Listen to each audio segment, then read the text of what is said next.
Now, 9 o'clock, so I'll open the meeting.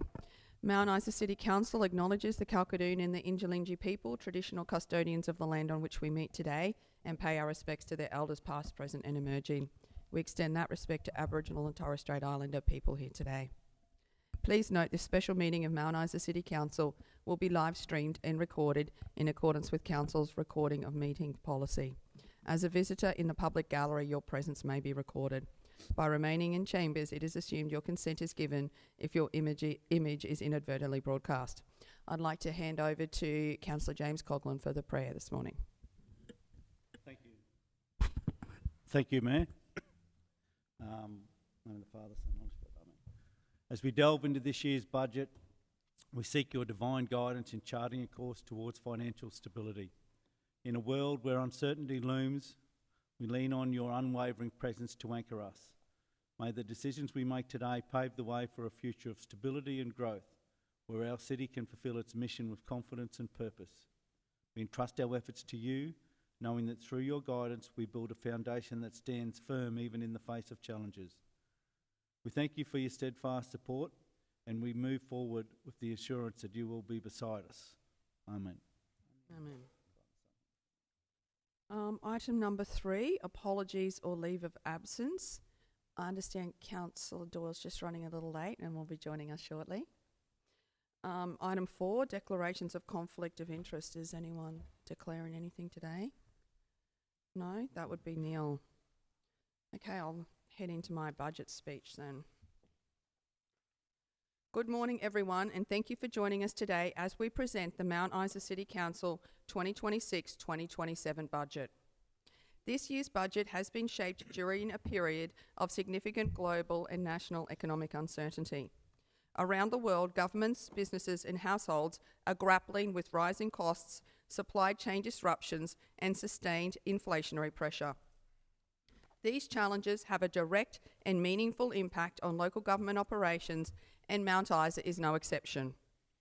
What I can tell you today is that despite these pressures, this council has delivered a responsible, sustainable and community-focused budget. Every decision in this document has been made with the people of Mount Isa firmly in mind. Inflation in Australia is now approaching 5% and is expected to rise further once the fuel excise is reinstated. Federal Treasury forecasts indicate that inflation will remain elevated throughout the financial year.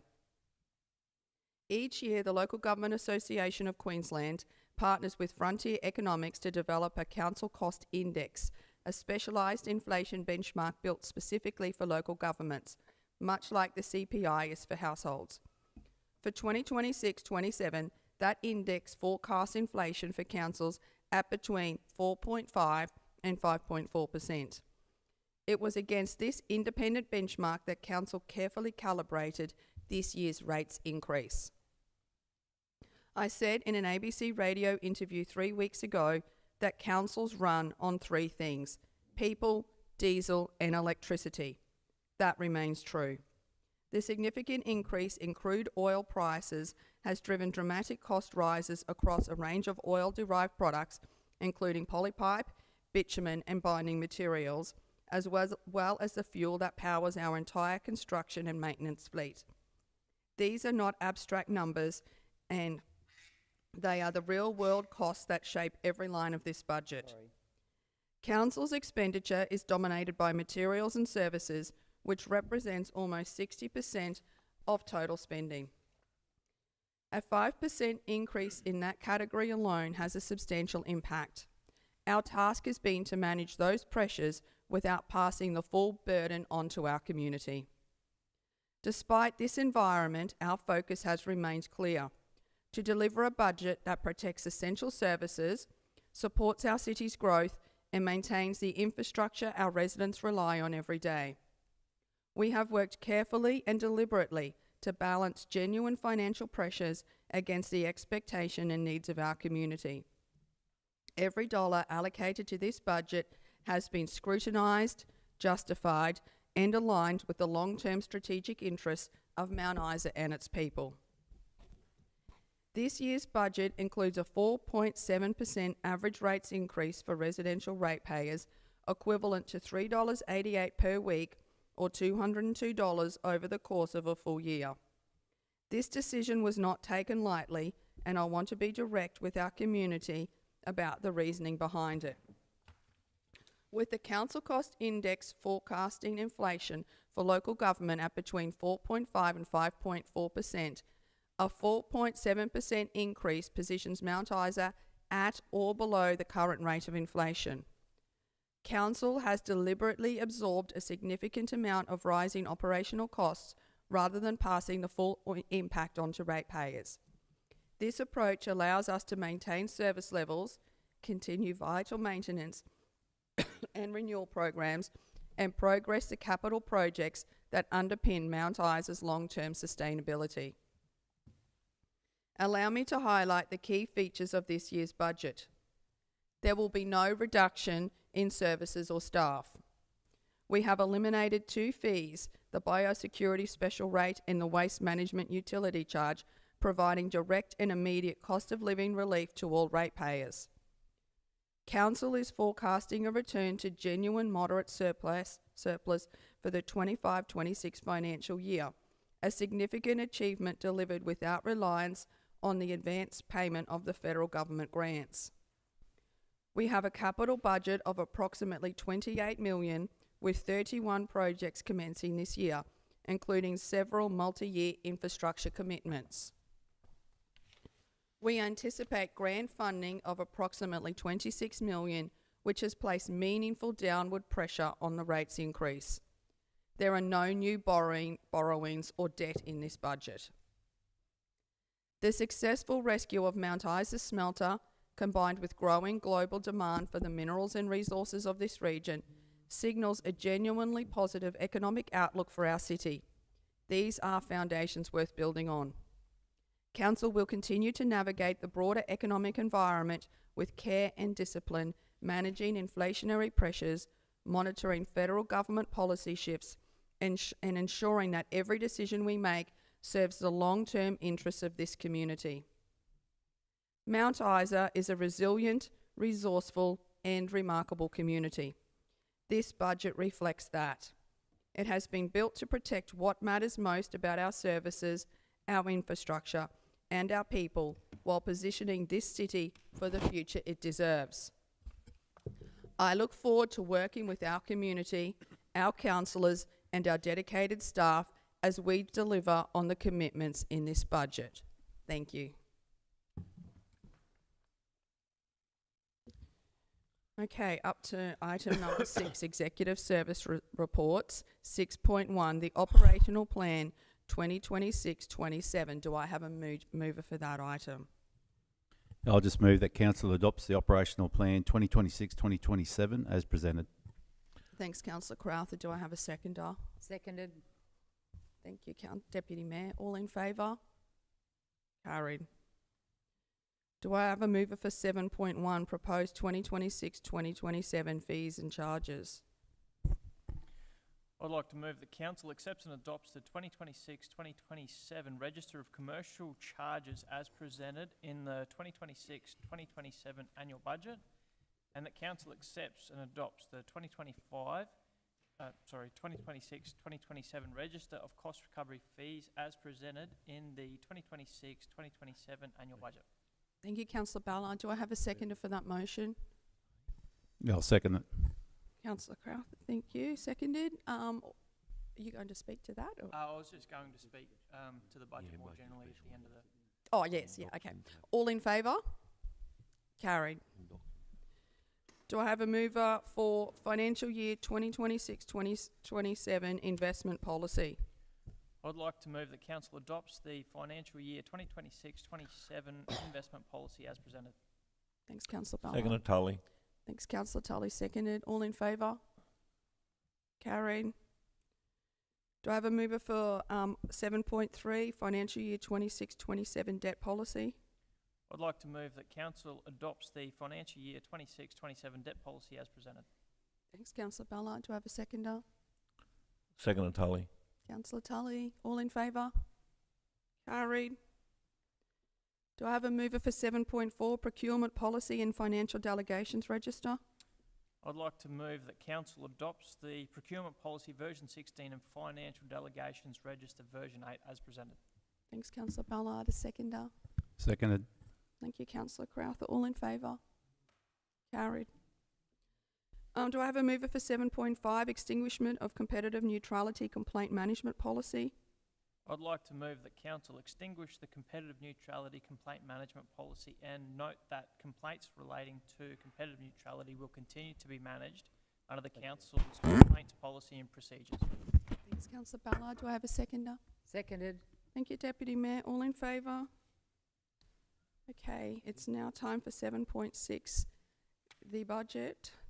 So I'd like to move that council adopts the 2026-2027 revenue statement in accordance with sections 169(2)(b) and 172 of the Local Government Regulation 2012 as presented, and that council adopts the differential rating categories to apply in 2026-2027 to land within the Mount Isa City Council local government area in accordance with section 81A and 81(1) and 81(2) of the Local Government Regulation 2012 as presented, and that council adopts the following rating categories, cents in the dollar and minimum general rates for the 2026-2027 financial year as presented, and that council adopts the following utility charges for the 2026-2027 financial year as presented, and that council resolves in accordance with section 129 of the Local Government Regulation 2012 to allow ratepayers to pay all rates and charges other than utility charges for water consumption by instalments as follows. A. The periods for payment of each instalment of the rates and charges is quarterly, namely 1 July 2026 to 30 September 2026, 1st of October 2026 to 31st of December 2026, 1st of January to 2027 to 31st of March 2027, and 1st of April 2027 to 30th of June 2027. And the corresponding due date for payment of each quarterly instalment is the 3rd of September 2026, 2nd of November 2026, 1st of February 2027, 4th of May 2027 respectively. And a failure to pay a quarterly instalment by the due date for payment renders that instalment of rates and charges overdue and subject to the imposition of interest as determined by council pursuant to section 133 of Local Government Regulation 2012. And that council adopts that interest is payable on overdue rates and charges from the day the rates and charges become overdue and will be calculated at 12.19% per annum on daily balances and as compound interest in accordance with section 133 of Local Government Regulation 2012. And that council adopts the total value of the charge expressed as a percentage in the rates and utility charges level for the financial year compared with the rates and utility charges levied in the previous budget in accordance with section 169 of the Local Government Act 2009 for the financial year 2026-2027. The change is 6.5%. And council adopts the general differential rate increase for a principal place of residence for residential properties for the 2026-2027 financial year is 9.7%. And that council adopts the 2026-2027 statutory budget documents comprising the statement of income and expenditure, statement of changes in financial position, statement of cash flows, statement of changes in equity, and relevant measures of financial sustainability in accordance with section 169 of the Local Government Regulation 2012.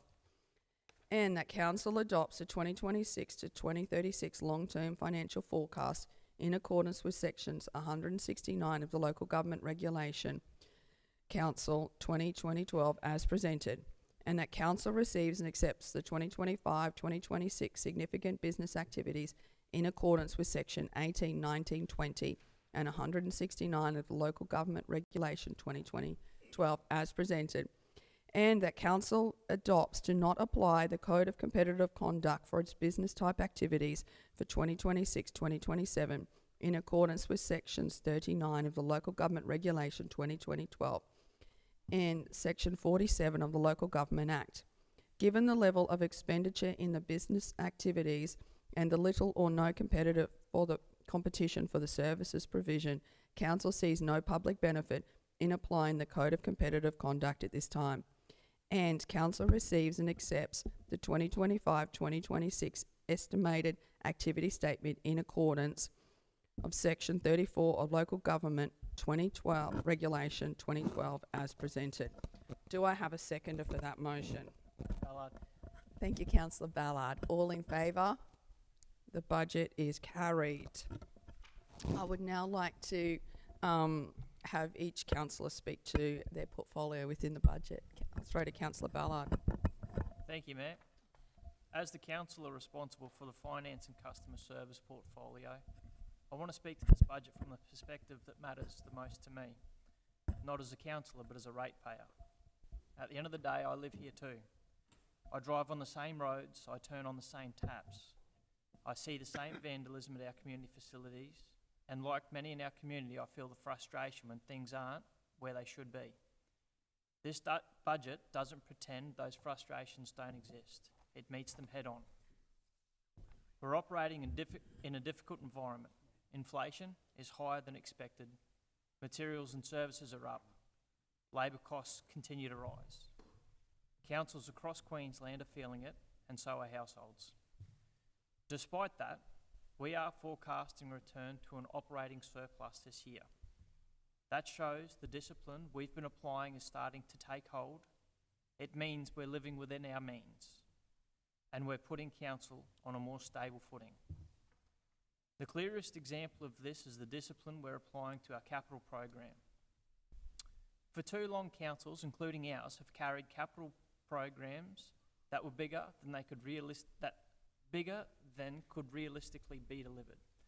We'd budget for a long list of projects, deliver about 70% of them, and carry the rest forward.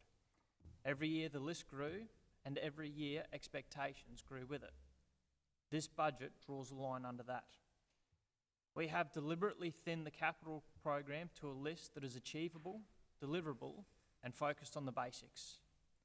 We are prioritising renewals over new builds because every new asset comes with maintenance, depreciation, and operating costs that fall back on ratepayers year after year. This is a budget that says, let's fix what we have before we build more. I want to acknowledge the work of our Infrastructure Services Director in this space. He's done the hard yards, scoping projects properly, tightening cost estimates, and ensuring we don't end up with a mid-year top-up request because something blew out.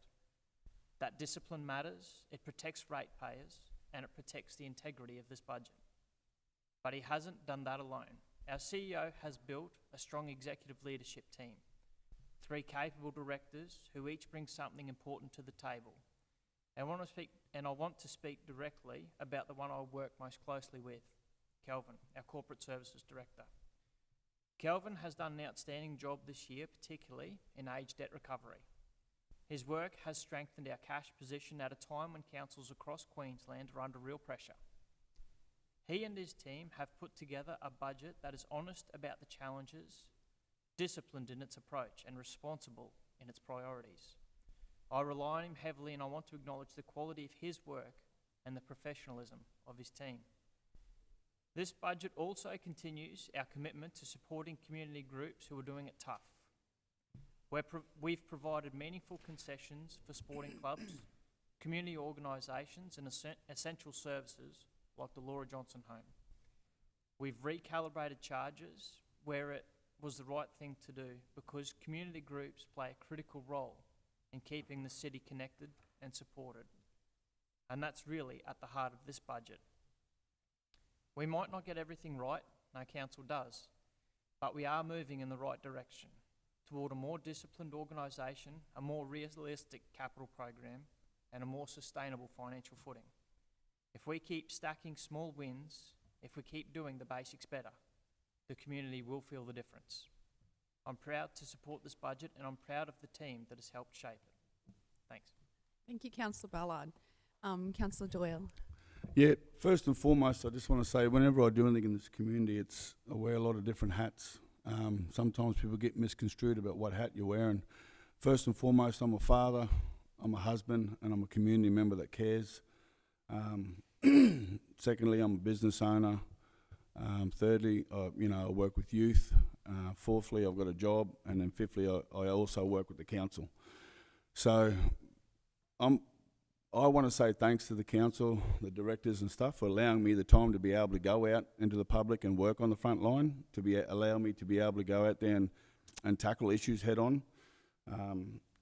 Unfortunately, we have suicides, we have attacks, we have all these different things carrying on. So I'm at the front line trying to minimise these things. So I want to thank the council, the mayor, and everybody for allowing me the time to go and do that stuff. And I trust wholeheartedly and fully in the directors and everybody for the budget to be able to pick up the pieces where I can't, because I'm not a financial guru by any means. I can't even work out my own budget. So, but just trust that I have the community's health and well-being and success at the forefront of my mind, because again, I'm a father, 3 boys, and I've got, 17 nephews and nieces, and then 1,000 extended nephews and nieces and cousins and so on. So I genuinely care about this community. I genuinely care about the people in it, and I'll pull somebody off the edge if it means at 12 o'clock at night, 1 o'clock in the morning, to make sure we still have the same number the next day. I'll go to the school. I'll have the hard discussions.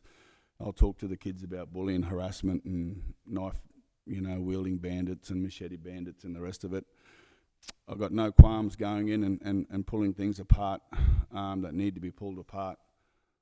But in all that, like I said, I'm grateful that this council and the mayor and the CEO and everybody allow me to be able to go out in the public and do those things. And yeah, I might forego some meetings, some appointments and some budget stuff, but I do have full trust in the directors and the staff and everybody here to be able to pick up those pieces. And I'm very grateful and glad that we have the likes of the council here, a brains trust here that, I'm overwhelmed every day that I meet them and see them and talk to them about, how smart they are. So I do fully trust the budget and everything that's in it, and can't wait to move forward.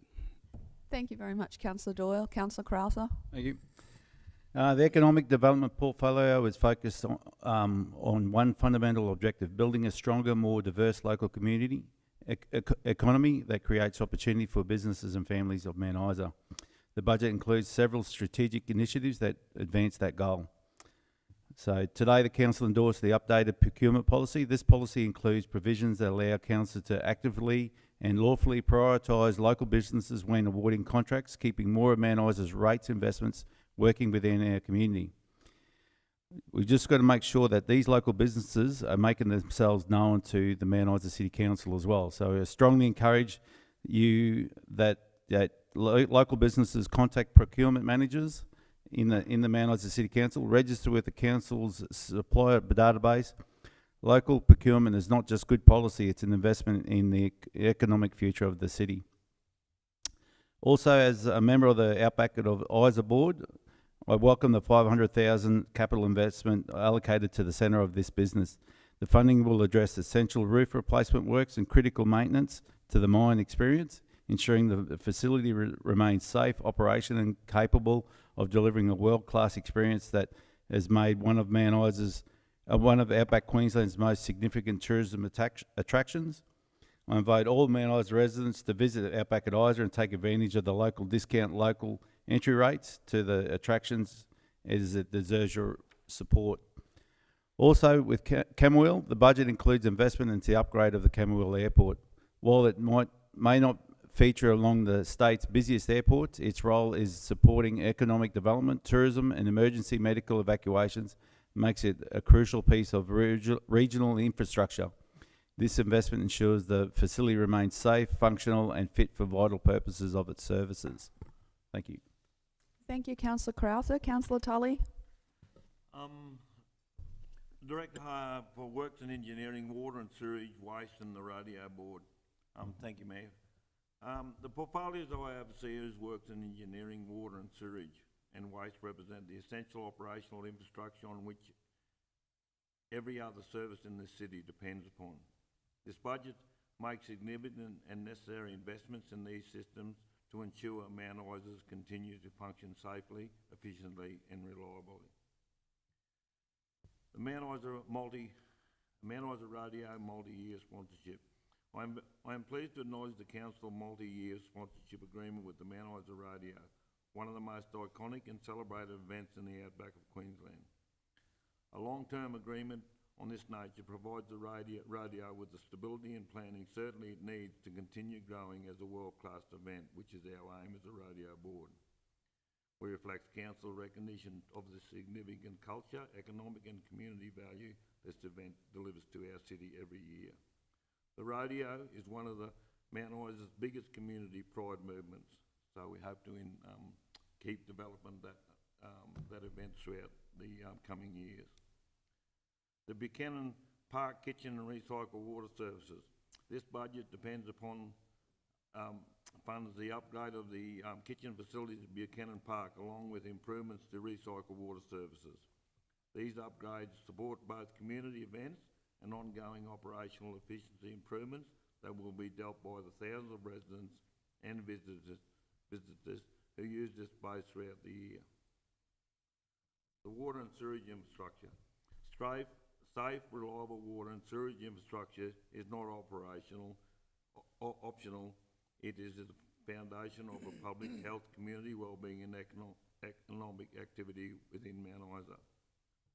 The multi-million-dollar commitments in the budget to maintain and upgrade our water and sewage networks ensure that these critical systems remain reliable, safe and sustainable both to the residents of today and for the generations who will follow.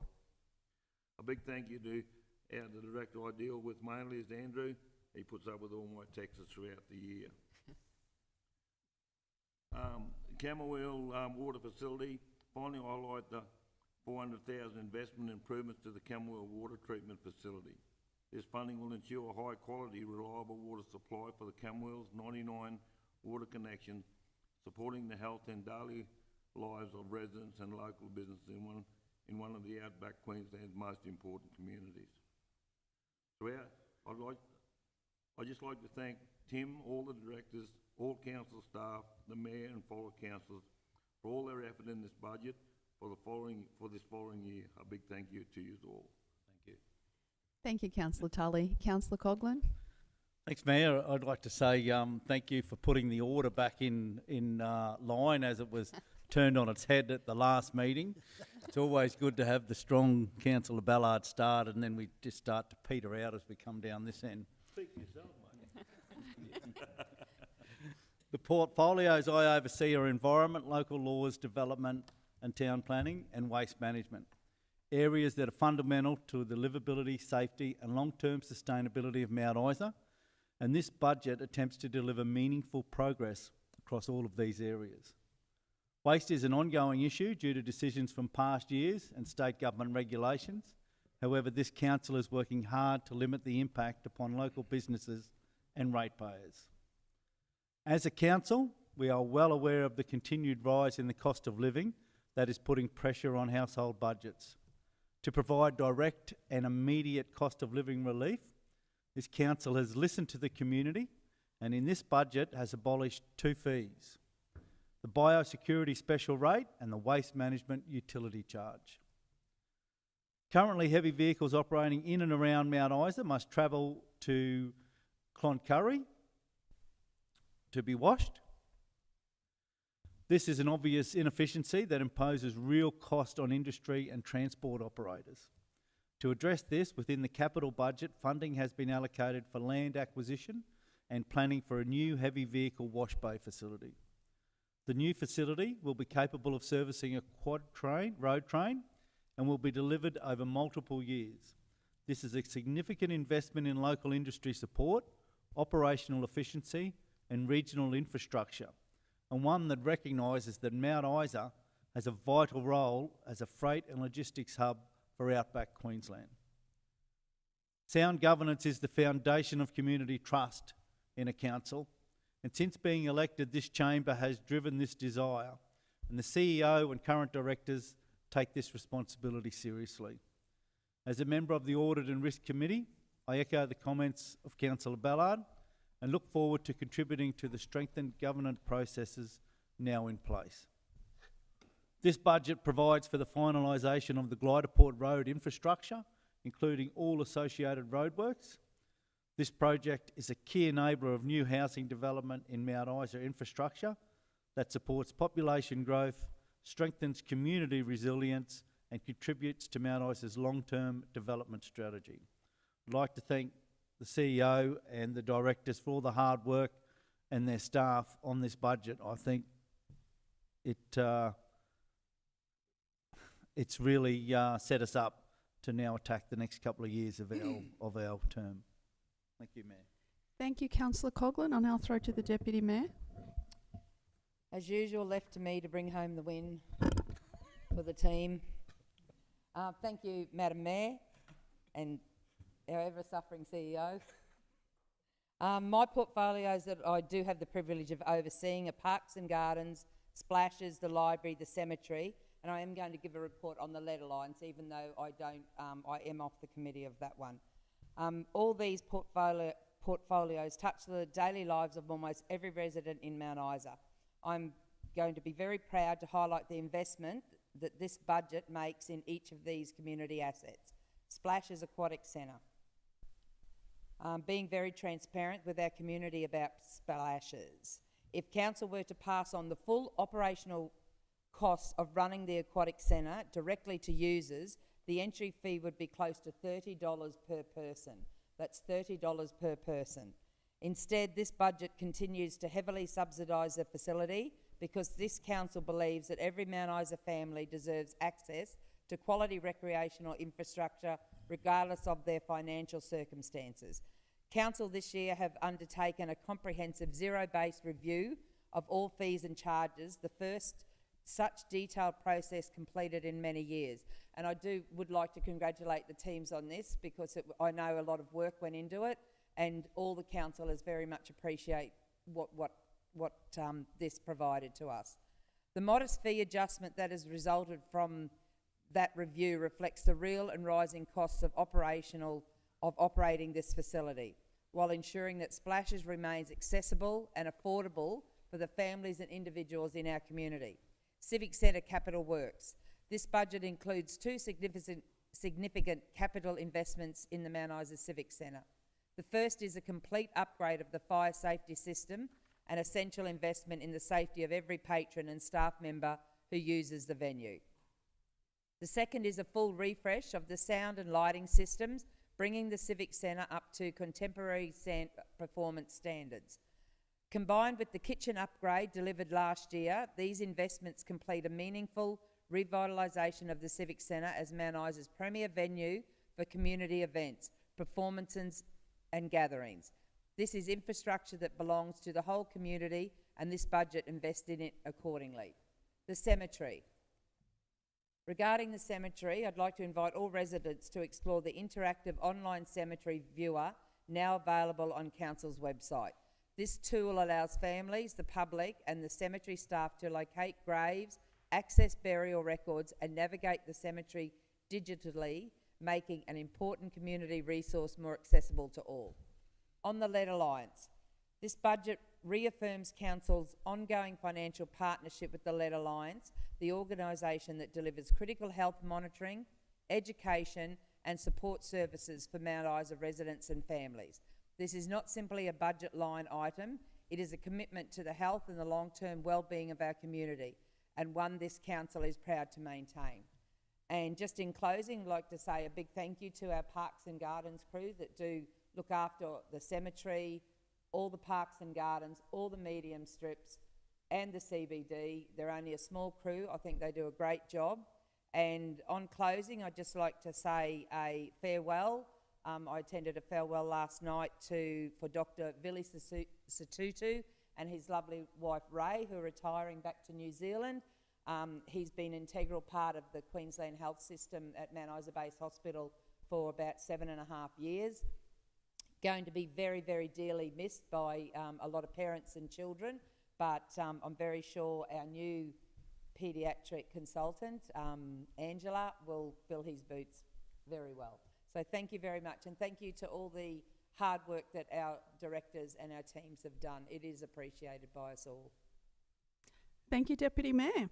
So there being no further agenda items, the time is now 9:35 and I declare this special meeting of Council closed.